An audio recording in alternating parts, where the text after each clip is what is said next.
Assalamualaikum warahmatullahi wabarakatuh.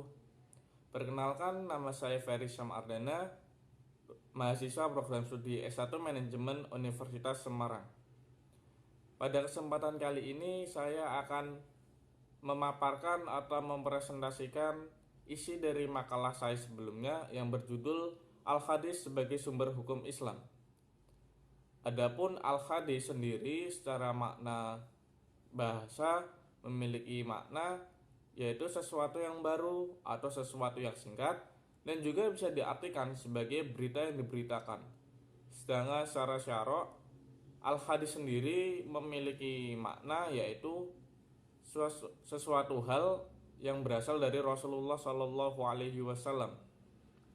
Adapun beberapa jenis dari Al-Hadis, yang pertama yaitu Al-Hadis Qauliyah, yaitu Al-Hadis yang muncul dari ucapan Rasulullah Shallallahu Alaihi Wasallam.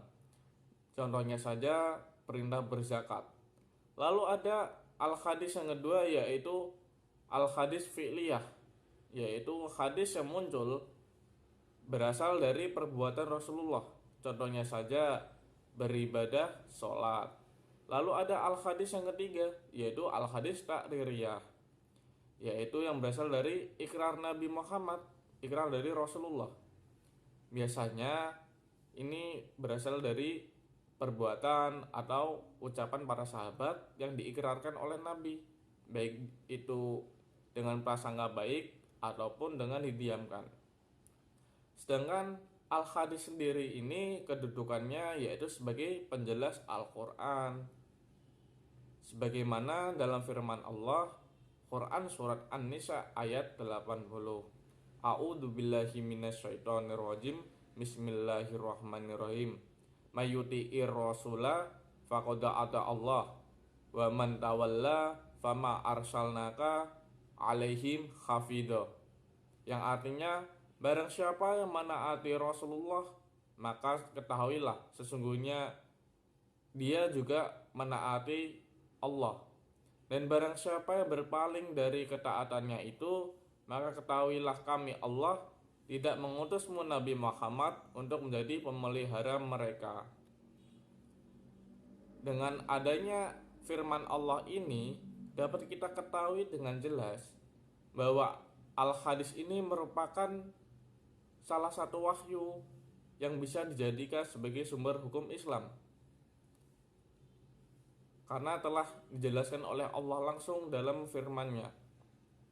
Lalu Al-Hadis ini juga memiliki fungsi, yaitu sebagai berdasarkan dari uraian tentang Al-Quran, sumber hukum yang berasal dari Al-Quran ini masih berbentuk garis besar, sehingga tanpa adanya Al-Hadis, hukum ini tidak dapat dilaksanakan atau dipahami. Dan fungsi lain dari Al-Hadis itu ada beberapa. Yang pertama yaitu mengulang atau menegaskan isi dari Al-Quran. Al-Hadis ini hanya mengulang apa yang ada dalam Al-Quran. Dan fungsi yang kedua yaitu menjelaskan arti yang samar dari dalam Al-Quran, sehingga bisa lebih rinci, lebih jelas.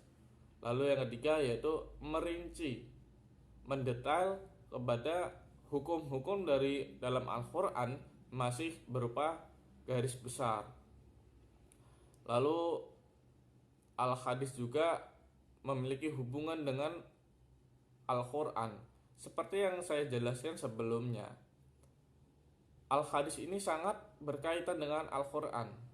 Tanpa adanya Al-Hadis, Al-Quran tidak dapat dijadikan sumber hukum yang sempurna, karena masih berupa garis-garis besar. Harus ada penjelasan secara rinci dari Al-Hadis. Contohnya saja, dalam Al-Quran ada kata sholat, sedangkan tanpa adanya Al-Hadis, sholat ini bisa bermakna sebagai doa. Lalu Nabi Muhammad mengajarkan tata cara bagaimana melaksanakan ibadah sholat, sehingga kita bisa mengetahui bagaimana ibadah sholat seperti sekarang ini. Jadi tanpa adanya Al-Hadis, Al-Quran tidak dapat menjelaskan sumber hukum secara keseluruhan, sehingga kaitannya sangat erat. Mungkin cukup sekian penyampaian dari saya tentang isi makalah saya yang berjudul Al-Hadis sebagai sumber hukum Islam. Mungkin dari perkataan saya banyak salahnya, saya mohon maaf, dan atas perhatiannya saya ucapkan terima kasih yang sebesar-besarnya. Akhir kata, wassalamualaikum warahmatullahi wabarakatuh.